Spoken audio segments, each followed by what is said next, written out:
In a day where the market took a little correction, there is a group of people that are still incredibly bullish on Bitcoin and cryptocurrency. One of them being me. I think we're in for a very big move.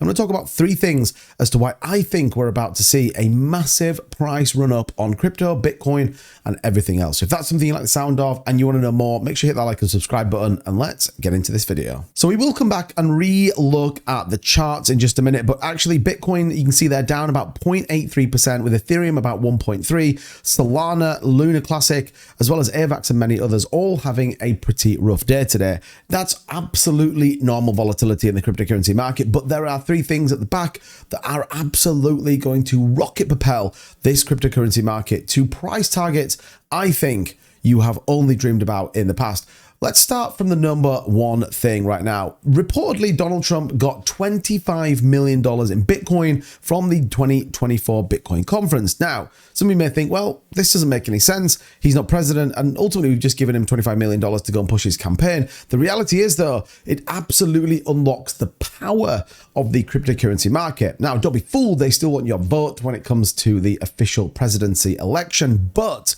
this absolutely shows that Donald Trump has to now be pro-cryptocurrency. Other than that, he risks being basically called a complete liar. So I think this is actually a pretty big news, and we are starting to finally see a shift in American politics to be more pro-cryptocurrency. The reality is there is a significant amount, $2.44 trillion currently sat within the overall cryptocurrency market. So this is a very big deal.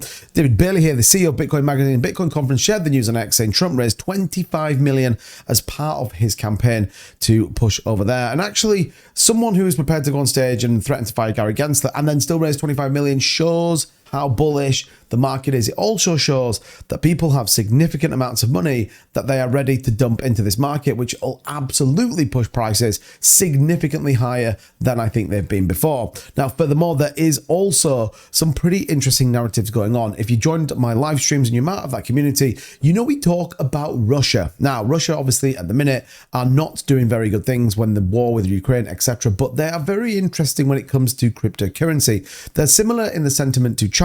When the price is going up, they tend to be unlocking and allowing their residents to be involved in it. And whenever the bear market's here, well, ultimately, they're not allowed. So this is very interesting as we kind of walk through this, and more importantly, how it sits.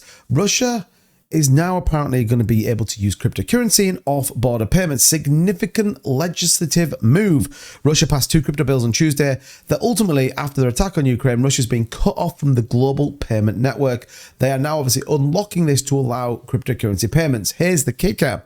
The expectation, though, is that the first bit of cryptocurrency won't move until September. So you now start to see the narrative that is building. We know the presidential election for the US will be in November. We potentially get cryptocurrency payments available in Russia in September, all building towards the back end of this year, where a lot of people predict the cryptocurrency market to begin its ascent to some of those top levels. 130, 140, 150 is potentially where we get to.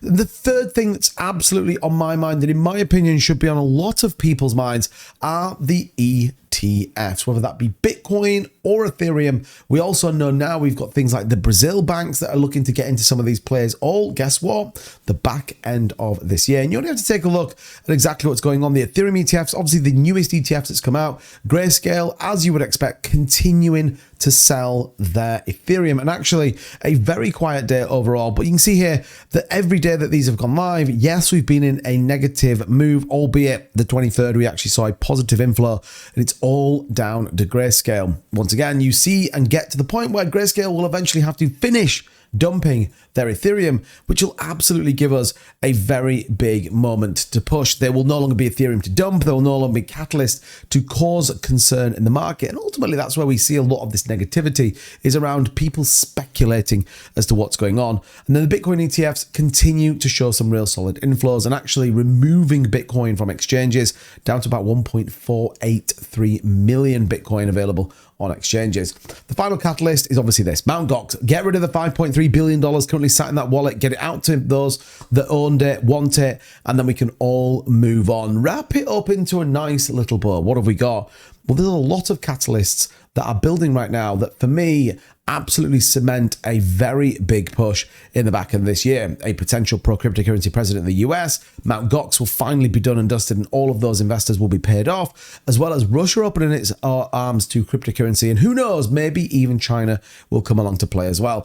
What does that mean for the price? Well, interestingly, I talked about this once again on my live stream, holding above the 618 Fibonacci at $66,077 is really important as a measure. We want to see this then start to push to the upside and retest the 786, which we have done previously. Now, what's different though is we've broke below the 618 a number of times before, and we come down quite some distance. Now, I was looking for a retest above 70,000 to show a significant bullish move. This is incredibly important for the next 24 hours. Look out for it. If we were to break below the 618, expect some significant push down. If we can see the reversal, which relies on the Asian markets buying, the European markets coming in as well, well, look, 70,000 might be on the key, which will put us in a very good position for the monthly bullish move and could signify the start of the truly parabolic bull run. Lots of things to think about in this crazy market. If you want to stay up to date, you know what to do. Hit that like and subscribe button and join our community. There's some fantastic links in the description, whether you want to trade, join some of our discords, or get involved in a token.